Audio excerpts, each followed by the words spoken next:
Hello and welcome to your favorite podcast, Still Uncaptured, with me, Kgomotso Matsunyane. And myself, Ndumiso Ngcobo iqadi. Yebo, yes. Yes. And welcome back to the show. For both of us. But I want to kick off with something quite important. And as we discussed, it's something that I'd love us to do moving forward.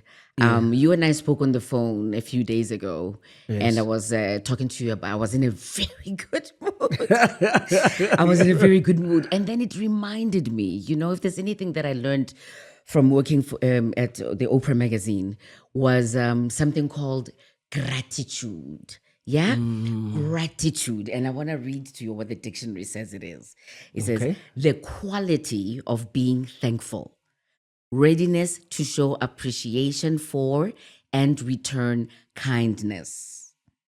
The quality of being thankful. Because, there's a lot of things that are happening in life right now, just in general. Like the world is under unprecedented financial strain, social strain, like there's wars going on, Iran and all that kind of stuff. That and when you read social media, you would think that the world is kind of all falling apart. And for me, anyway, when I started keeping a gratitude journal, it just reminded of the little things. And it's the little things that lead to even bigger things. For example, today is not particularly sunny. So the day that we talked on the phone was a really sunny day, and it made a big difference in a very cold Johannesburg afternoon. And I just remember thinking, it changed. God. It actually altered your outlook on life. Just sunshine. Just the sun. Just the sunshine. I went outside, got a little bit of vitamin D, and I just felt so thankful. And I'm like, what am I grateful for? I'm grateful for my electric blanket. Hey, Caesar. I don't know how anybody can do without an electric blanket, but it's such a gift to be able to have it and then to have the electricity that works when you need it to work. And I thought, I'm grateful for my mother. That she's 83 years old in August, and she's alive and well and mobile. She's able to walk, do you understand? And most of her stuff is like pretty much still functioning. So I felt eternally grateful. So I thought, what if we try to push this narrative of gratitude and we start each show about what are you grateful for today, Ndumiso Ngcobo? Before I answer your question, right, just to go back to when you were busy enumerating all the things that are wrong in the world, part of what I have also done in this show, and that every meeting, I look at topics and I say to you and Neo, our producer, I'm like, we also need to bring some lightness, right? So for instance, today, right? Because we've been terrible about this, like letting you know what's on the menu before we start the show. So for instance, we'll be talking about ourselves, which is a pretty serious, conversation about us. And as you grow older, our shifting politics, like along the axis where you are, we're going to be talking about our Uber chronicles, which is both light and and then we're also going to be talking a little bit about Jeff Bezos' wedding and what we think of it, right? I just want us to get that out of the way, guys, so you know what's coming up, right? But that conversation, it reinvigorated me.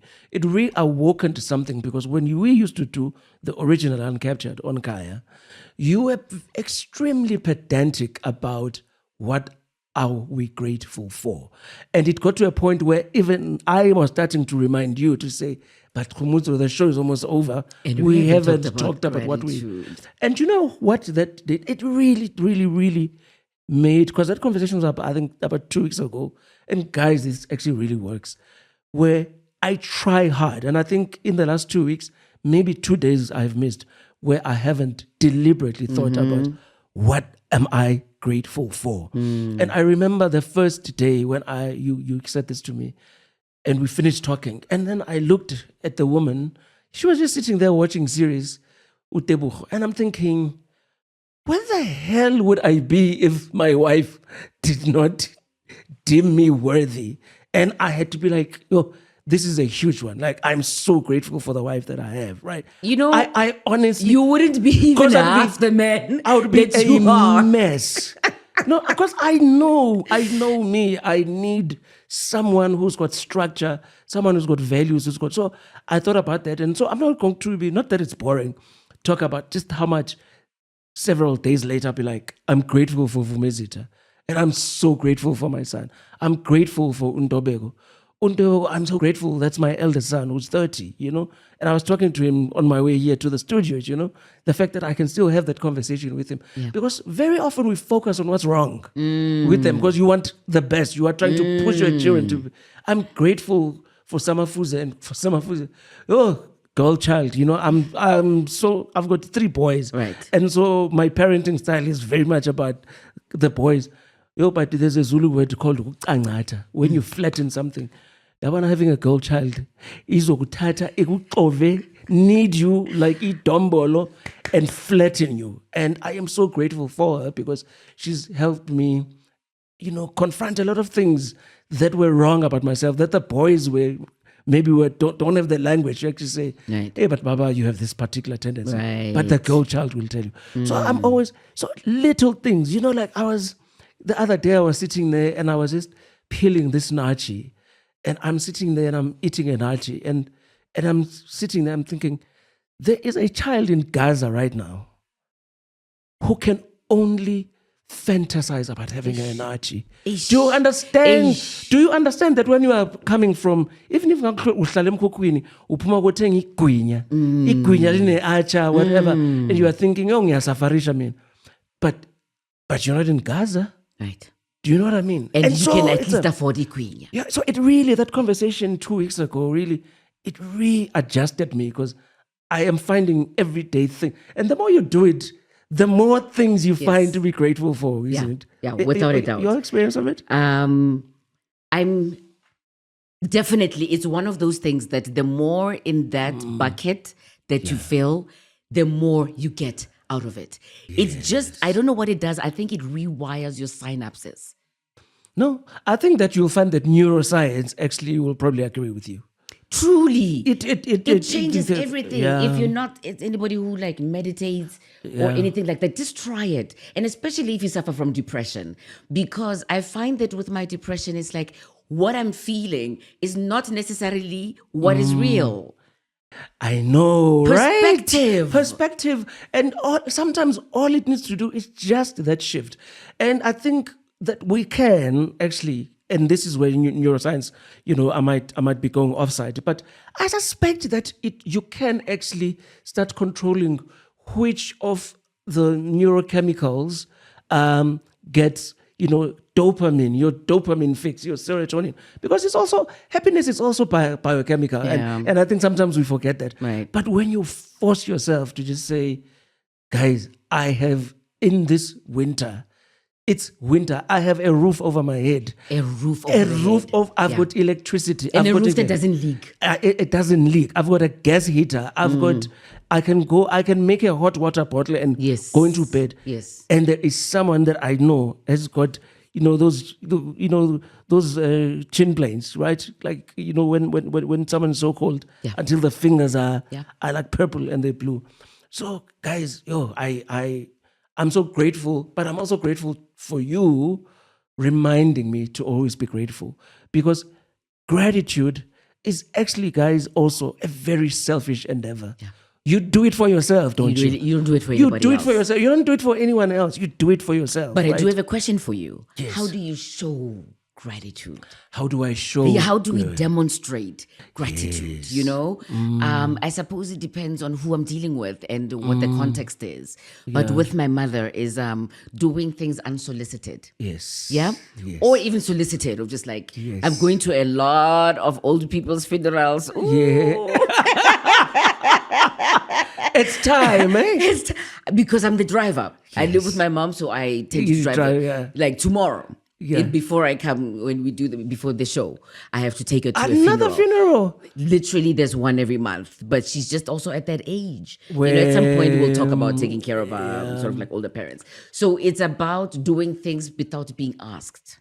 Yes. It's about saying thank you. Do you know how many times you need to hear that? Like, thank you. I'm grateful for you that we have been collaborators for so long, that whatever our disagreements are, we're able to very quickly shelve them for the larger purpose of what it is that we're building. Oh, because when our disagreements flare up, you don't want to be in the room. No, you don't. And yet we are always able to rise above it. Yeah. So I'm also grateful for you.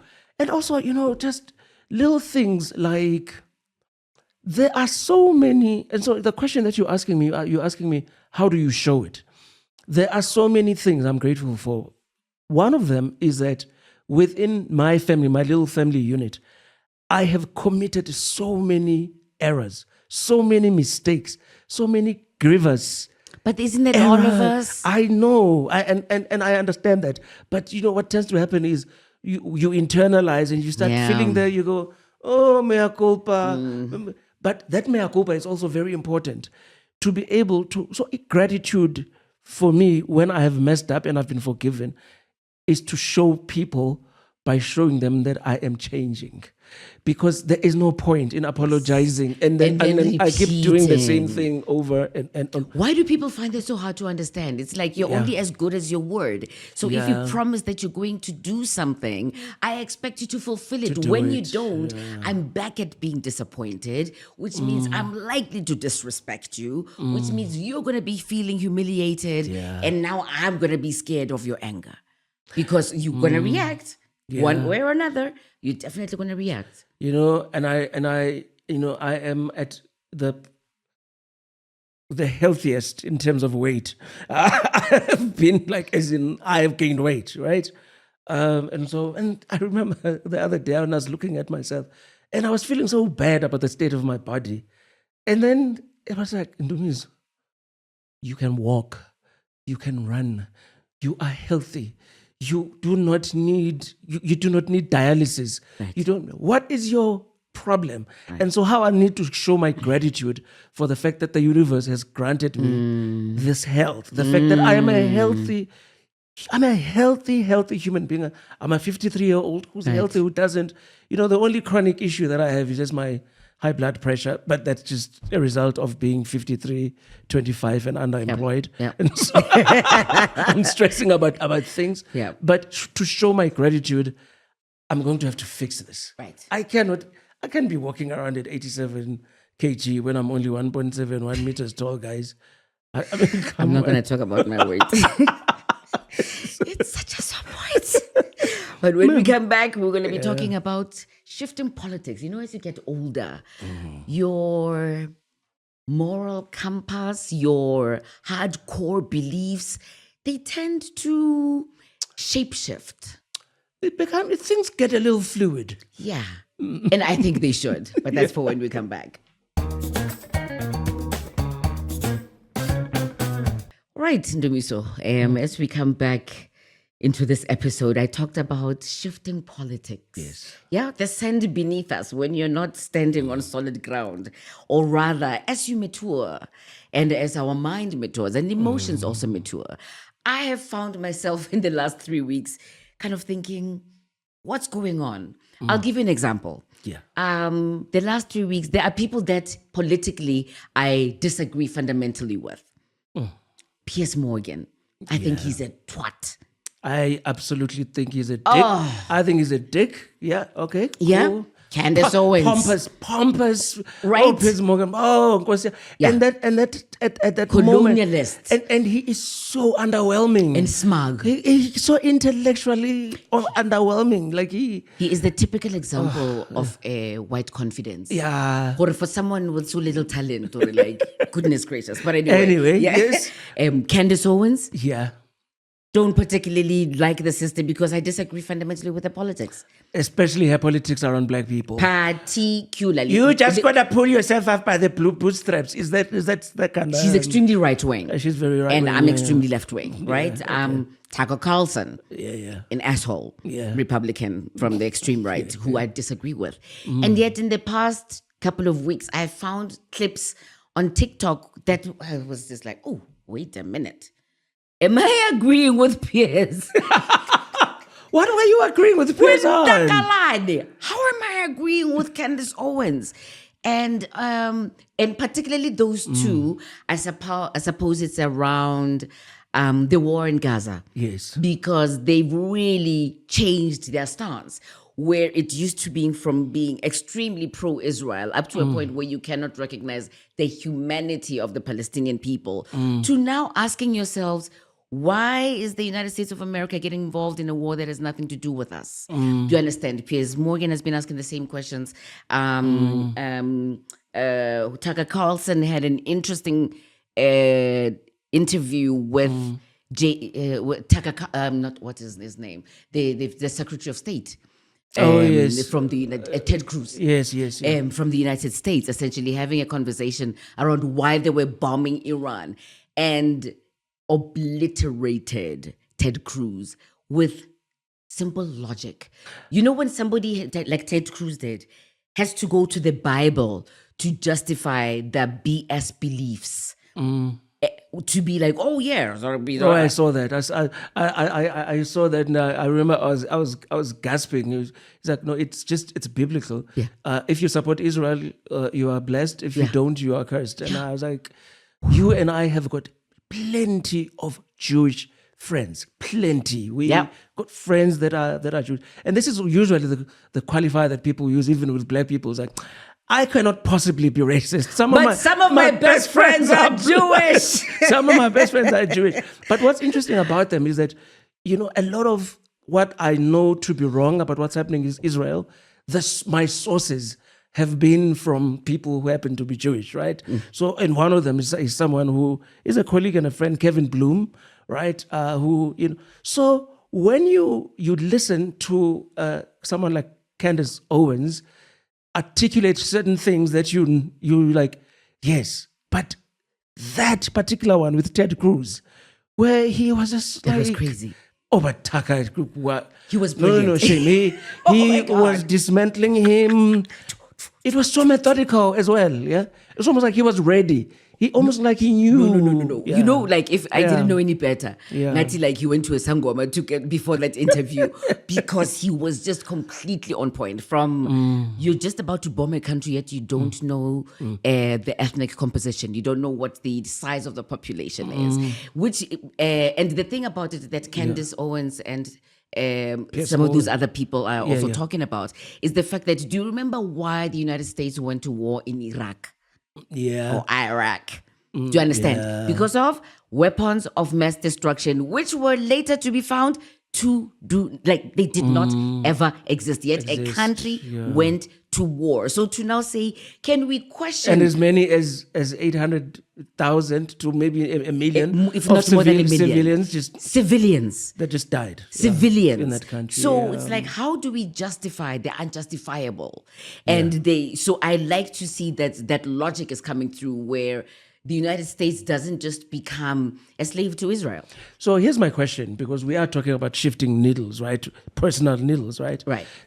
Does it make you uncomfortable when you find yourself? So, for instance, I have found myself listening to Donald Trump, a man that I find disgusting, right? I really find he's repulsive. I dislike him fundamentally. As a person, as a politician, as a businessman. And then you hear him say things about the relationships, in particular, the relationship between NATO and Putin and the whole Ukrainian situation. And I'm listening to Trump and I'm thinking, ooh, I'm finding myself, I'm agreeing with Trump.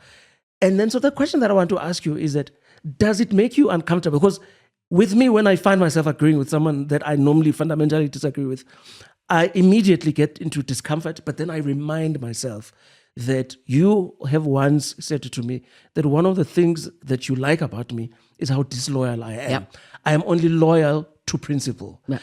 And I realized that I'm very comfortable with some of my stances, some of which you may even disagree with, because as an ultra black feminist, I might harbor certain views or listen to someone say something, and I'm thinking to myself, ooh, now that I'm 53, I'm starting to agree with this point of view. Right. You know? So, for instance, with issues around, for instance, women who deny their partner's access. their toxic, shitty men access to their babies.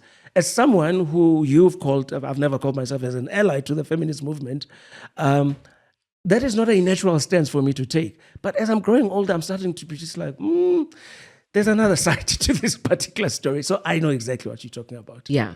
I don't know if it's like, it is something that I love about you. Yeah. Because there's something quite stupid about sticking to a point of view. Yes. And really sad about the fact that you can't see another perspective. Yes. Do you understand what I'm saying? And it doesn't make you a better person to just be like, I'm this and I will never change. And like, it doesn't make you a good person. It makes you actually quite myopic. And so it's so interesting, even though, sometimes again, he overdoes it. When people always say about Julius, he's a flip-flopper. There is a lot I agree with Julius on, by the way, right? And there's a lot I totally disagree with him on. But I have also been watching him, and what you and I are experiencing is about shifting needles. I have seen him also shifting his positions. And that word flip-flopper is not necessarily the bad word that people think it is. Because as you know, that I once, this is what happens when you become a published author. I once put in one of my books, the fact that I said, for me, my definition of stupidity, or rather, let me put it this way, that I said, the failure to allow the ingress of new information to change my perspective then makes me an impregnable fortress of stupidity. Yeah. You got to be able to change your mind when new information comes to light. But more importantly for me, in this world, particularly social media, even algorithms do this for us. They create echo chambers for us. Yes. Where you are only surrounded by people who agree with you. Right. And I think which is what kicked us off Twitter. Exactly. For the most part. We're barely there. Yes. Because before we used to be, well, for me, Twitter used to be fun. Yeah. It used to be, yeah. It used to be fun, but it also was a place where I found a tribe of people around whom we share the same and similar ideas. Yeah. As soon as Elon Musk took it to the extreme right, it became an echo chamber of conservativeness. Yeah. So you could say, like, before, maybe the conservatives didn't feel comfortable being on Twitter. Now on X, they're out, they're white, and they're proud. Yeah. I never experienced it because I ran away from Twitter during your heyday. You remember, you'd be on Twitter and I'm just like, because of how I'm wired. I'm wired. I like multiplicity of ideas. Right. And therefore, if I happen to be agreeing with Helen Zille on a particular point, I should be allowed to just say, but guys, I think Auntie Helen is right about this thing. And I remember at that time where I'd be just like, I remember my tours with Helen and my tours with Sintlitse when I used to be go on for like 3-4 days. That is what I used to enjoy, is us disagreeing with people. Right. And then it became this echo chamberish space that does not allow for any growth. So I love to always be evolving, and my views evolving all the time. So I love the fact that you mentioned Helen Zille, because it brings it to the current political dispensation. Yes. So basically, I feel that we are in a better place politically with the GNU. Which by the time this show comes on air may have dissolved. Who knows what's going to happen? It changes every day. And I think as South Africans, it's really important. And I keep saying, nobody's all good, nobody's all bad. The same with politicians. Yes. Do you understand? So can we take what is good from a politician and challenge them when they are transgressing and they're doing the absolute opposite of what they said they were going to do, of what we think they should be? And can we allow them to change their mind? I was laughing at Liam Jacobs, being the latest prostitute. To cross over to Gaten. When you crossed over to Mabahambe. Mabahambe. No, it became more like massacres. I loved the video of when they were showing the crossing over. Yes. And I think we would be a healthier. I would rather be part of a democratic South Africa where people are able to change their minds. Now that you voted for one political party before in your life, does that mean you will still stick to that political party even though they have shown you that they're unable or unwilling to lead the way that you would like them to? You know, I actually also wrote this in. This is the last time on the show. I'm quoting myself in my liar, book. pants on fire. Like I said that in Some of My Best Friends Are White. I said the reason that I have never and will never join a political party, even though ideologically, when I was growing up, my ideological home was the African National Congress. I don't hide this. I voted for the ANC in 94, in 96, in 99, in 2004, 2001, 2006. Then there was a point where, for me, I think for you, that happened a bit earlier, because I think by 2009 you were just like, For me, that happened in 2011, and I said that is because the reason I can never be a member of a political party is that I want to reserve the right to change my mind, but also the idea that I can hold seemingly contradictory ideas simultaneously. It's something that is so huge to me, where I can agree with certain things that the DA wants, because for my own selfish interests, I think they're right. I also agree with the MK party on this particular point. And so, for instance, the MK party's stance on unemployment numbers, that we should not remove people who have stopped looking for. The ANC MPs were adamant that, no, let's not count people who are not looking for jobs as unemployed. And I'm like, that makes no sense. That's almost like saying someone who has been banging on your door, begging you for food, now that they're so tired of begging for your food, then you say, oh no, they're no longer hungry. That makes no sense. So I like being able to say, I agree with the EFF on this. And there's a lot that I agree with the ANC on. But I think that as human beings, part of our growth needs to be that we need to be comfortable straddling all kinds of different. And it should be easier for us casting our votes moving forward. It really should be. In the sense of who is saying what right now? Not what did I do in the past, what's going to happen in the future. Right now, who is making the most sense? How are they behaving in parliament? We've got a whole bunch of new parties that have joined in. What has their performance been up to date? Has it been better or worse for our democracy? And I think we can all agree it's been a lot better to have a wide range of thought. I am a prostitute of note when it comes to voting. I think I have, since 2011, I think I must have voted for at least 8-9 parties.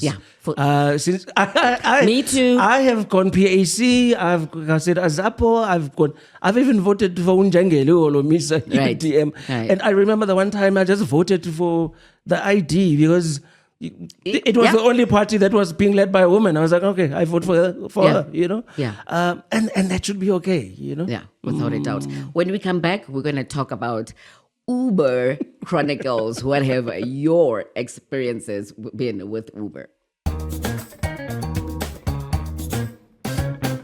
Welcome back to Still Uncaptured. We want to talk about Uber. The first thing I want to say is, literally, this app revolutionized transport all around the world. You know what? all Uber, around the world. And by the way, just another disclaimer, when we say Uber, just because they're the biggest e-hailing e-hailing, all of them, Bolt, it really Taxify has changed our lives. It has saved so many of us from drinking and driving. Mm-hmm. There are a lot of us who are only alive because there was an Uber. Right. It's been the most brilliant thing.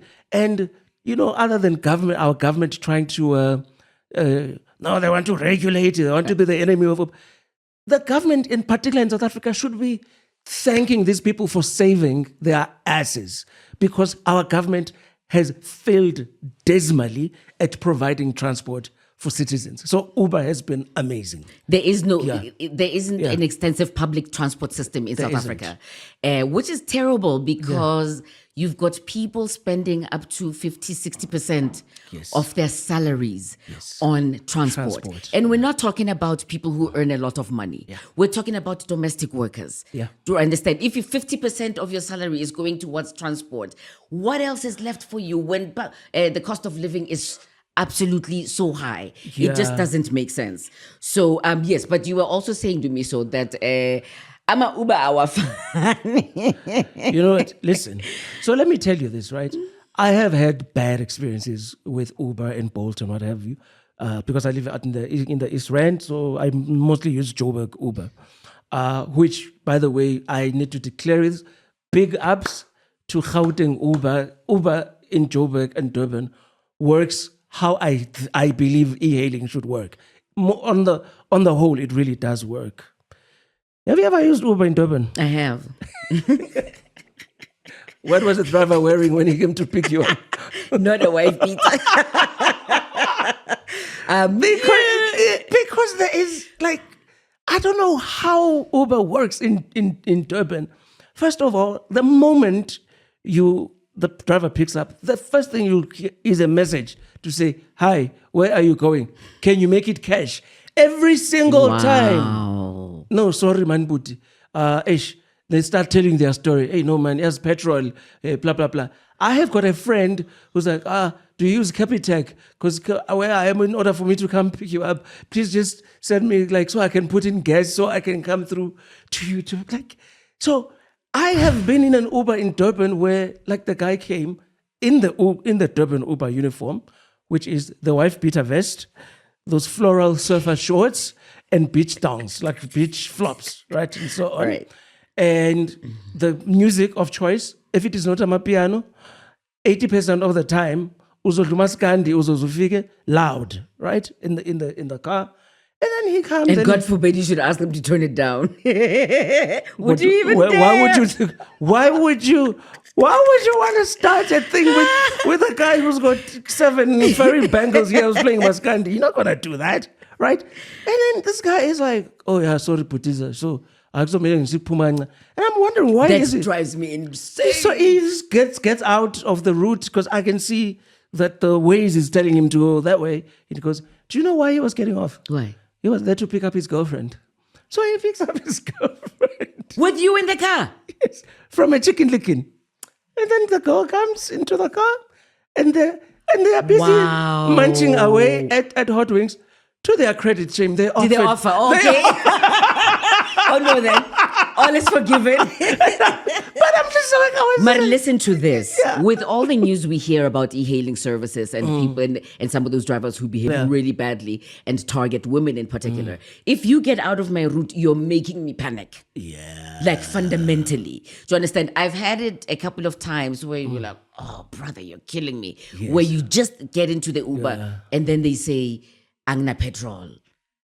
Because what are you going to do? And you can see, or yo. If I get stuck with an Uber like this, it's not going to be pleasant. So that's been some of my worst experiences. Now having to say okay, fine, because what are you going to do? But the discomfort comes from the fact that we are getting out of the normal route, and are you going to stick to that? Or is this another thing where now somebody else is going to come in and it's not going to end pleasantly for me as a woman? You were saying when we were busy plotting this show, and I said to you, I was like, I've been busy plotting, wanting to write a book about all my e-hailing and Uber Chronicles, and I even said to you, I think I want to even take like my mother's car, back home and just, register it for Uber, so that when I'm in Durban, I drive around and I pick up passengers and just to collect stories, because I have got stories about Uber for days, Right. including one guy who came and dropped me off, and then he says to me, "Do you mind if I just pray here on your driveway?" And I'm like, why is he asking me if you can pray? Of course you can pray in your car, in my driveway. And I take my bag and I go inside the house. As I'm opening the gate, Deborah was opening the gate, the guy has taken out a prayer mat on my driveway. So it must have been 6 o'clock, and he decided, to pray. So now I'm just thinking, like, all the neighbors are just seeing this guy like in my driveway. Right. But the scariest one is a guy who came to pick me up drunk, and he kept on falling asleep, and he kept on missing all the cues from the thing. So I stopped him on the highway, on the N17. I was like, bro, and I wasn't very sober myself, but he was falling asleep. So there I was. I actually drove myself in my Uber, went home, offered him a room to sleep, and he slept it off. So at least the story ends well. But I mean, have you ever had to drive yourself in an Uber? Never. Well, that would defeat the purpose. That would completely defeat the purpose. But I have heard of people who end up with sexual encounters with Uber drivers. I personally have never. I know 3. Mara. I know 3. I know 1. I know 3. Oh, no, I'm lying. I know 4. Ooh. And the 4th one is different from these 3, because these 3 were female acquaintances, friends who said to me, "Yo, Paula, there I was at the airport. I'm landing. Flight land on 11:20, and there's like nothing. There's no. Then ngakhuluma abuti man, come on, can you sort me out?" And the guy's like, "Yo, no, Midrand is too far, or wherever, or 4 ways." And so guy drives her, and then she just thought while they were driving, he smells good. There's been a drought lately. Abuti, do you want to come in for a nightcap? At least you know his name. He can be tracked. And his barracking. Do you understand? Do you know what I'm saying? Right. But the 4th one that was so interesting for me is, it was this friend of mine, and the driver was a woman, and he's so fascinated because he's never. Have you had female Uber drivers? Yes, I have. I also have. Yeah. Yeah. And brothers and I ended up talking to Usisi and saying, "Don't you want to rest?" Because she was complaining about, this is like now my 10th hour of the shift time. So brothers is like, "No, don't stress. Like, I'll cover you for the last 2 hours. Just come into the house." Yes, sir. So you've thought about doing Uber Chronicles because you're curious, you want to write about it. Yes. Chris Rock used to have a show where he had cameras in a New York cab. This is way before Uber. Yes. In a New York cab, the yellow cabs. Yes. And he used to drive around, just kind of like recording people, and it was really funny. I've thought, and been part of my underemployment, where I thought, hey, what does one do? You think like, hey, Uber might be something to do. But I thought, wouldn't it be awesome to do a TV show where I'm the driver and I've got this rigged Uber with cameras and just talk to people? Do you know what they say about, what do they say? About ideas? Yeah. It is not how great the idea it is. It's all in the execution. You've just spoken about it, and someone is already thinking ahead of you going, ooh, this idea is so. What am I saying to you? I'm putting it out into the universe, but you are hearing me, you TV executives. Give me a call. We'll be back right after this. All right. So, we want to not tackle everything that's too heavy and we can be so intellectual about it. We just want to bitch and moan and have a good old gossip session about the 3rd wealthiest man in the world and his extremely tacky billionaire wedding, Venice, Italy. that happened recently. Did you see any pictures? Did you have any thoughts? Because personally, I hate billionaires. Yeah. I don't think they should exist. Because, first of all, I think every single billionaire, including the ones in this country, to be a billionaire, you've got to be ruthless and you've got to be an asshole. And honestly speaking, with apologies to any billionaire who might be watching, please sponsor us. Please sponsor the show. But I will say this before you sponsor the show, that for me, there is something fundamentally evil about being that rich, because there are no people who are as ruthless and who are as desperate for money, who are as rapacious, who are that gluttonous with money than billionaires. The moment one gets a 1 billion, they want 3. The moment they get 3, they just want 7. And you're thinking to yourself, quite honestly, I agree with who is what's his name? He just won the Democratic primary to be New York mayor. Mamdani. You know what his views about billionaires is? What? They shouldn't exist. They shouldn't be allowed. At the moment that you get $1 billion, you should be taken out of the game. Give someone else an opportunity. Well, what do we know about Jeff Bezos? We know that Amazon workers are incredibly mistreated. They're constantly complaining they can't make ends meet. So you think like you can spend $50 million on a stupid wedding, but you cannot pay somebody a decent living wage.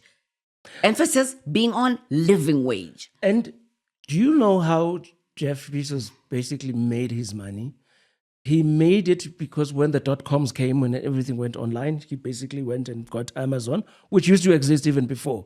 But I mean, it wasn't online. Remember, right? And then he took this business, right? But at the core of how he made money was he basically runs his company like a Chinese sweatshop. Like you hear of stories of employees not even being allowed to go to the bathroom.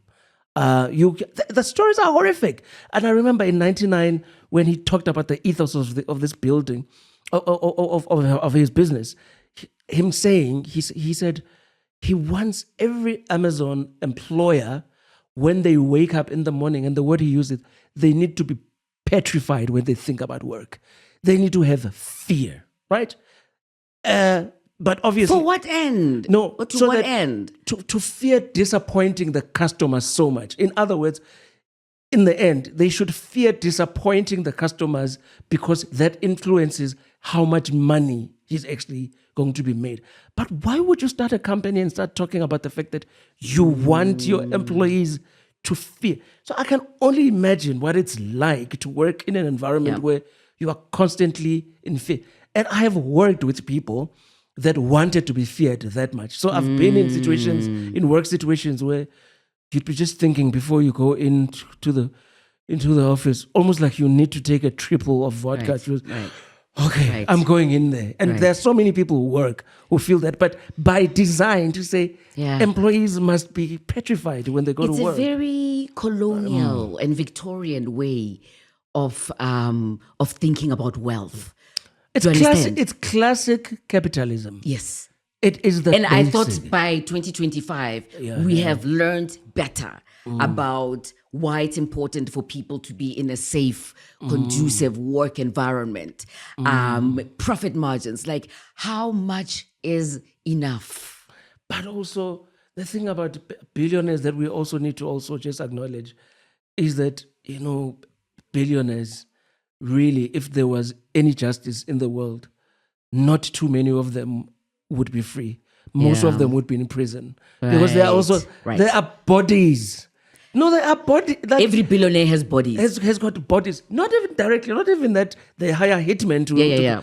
But in order to make my billions, if I calculate and the engineers say, if we send people down this shaft to go and extract those diamonds, we might have casualties of up to 20% of those people going down there. What do you think billionaires do? Send them down, knowing full well they're going to die. They really do. They don't care about anybody but themselves. They really don't care about the environment. No. They just care about getting the biggest yacht. That's why I ask is like, how much is actually enough? And so for me, I found the Bezos wedding like tacky, very tacky and extravagant show of opulence in an environment where people cannot afford to eat. That's what galls me the most. If everybody was having a good time and everybody's eating, that would be one thing. But we are in an extremely volatile economic environment around the world where resources are pretty much limited for a lot of people. And you go have this opulent display where there's these celebrities and you can have this and you can have that. And can we talk about his new bride? OMG, has she had a lot of work on her? I like saw her face, but they beautiful. Have you seen the before and after pictures? Yeah. She's a new woman. Yes. And I feel sorry for wealthy women who all are beginning to look exactly the same. They look the same. My goodness. Because they all go to the same doctors. But it's not a nice look. Their exaggerated lips. Yeah. The thing where they look like their faces have been pulled within an inch of their lives. Joan Rivers, may her soul rest in peace. That Joan Rivers look, where she looked perpetually perturbed. Yeah. Like amazed. Like she's... And it's coming, but the thing, the worst part is that black women are starting to do that more. So black women who are rich, you can also start that, you can see that look.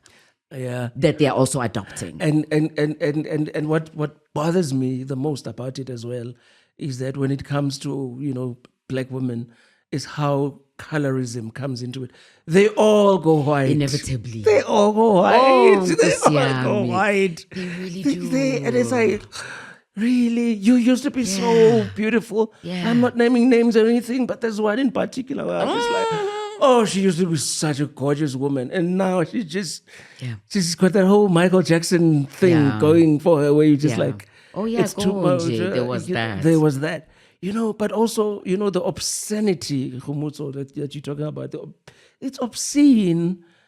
50 million US dollars is more or less, I mean, the rand is strengthened, but more or less about $1 billion rand. $1 billion rand. Do you know how many university school fees, $1 billion rand? Like university loans that you could pay for how many students? $1 billion. Right. Like if you've got 200 billion and you literally can just give away like 20 billion and not really take that much of a knock. Yeah. Why wouldn't you just want to fix things if you've got $1 billion? Like it's for the betterhood of the entire nation. And people will say this about us. They will say it's so easy for you to say because we don't have $1 billion. You poor. Wait until the proposition is right in front of you. She's got a waist this big. She is now whiter than white. She's got a weave, a wig. Ooh. I've got the perfect expression to wrap up the show.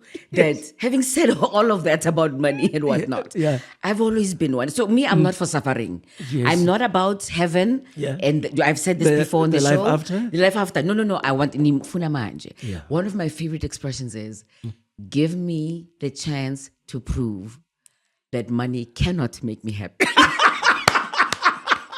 And I will respond to you by saying, Lord, the universe, nowadays, now and then, just throw some money at me, just to how people say, you will know who someone is once they have money. Please give me a chance to show who I truly am. Give me money as well. Maine. And on that note, we're out of here. We'll see you next time. Please engage with us. There's a live Spotify event that's going to be coming up, I believe, sometime in September. Tell us what you want to talk about. And we hope to certainly see you there. But we enjoy your comments. We don't always have to agree. Yeah. And that's exactly what the show is about. It's irreverent, it's left field, it's not what anybody else is talking about. So until then, Mapoloba. Until next time. Bye-bye. Bye.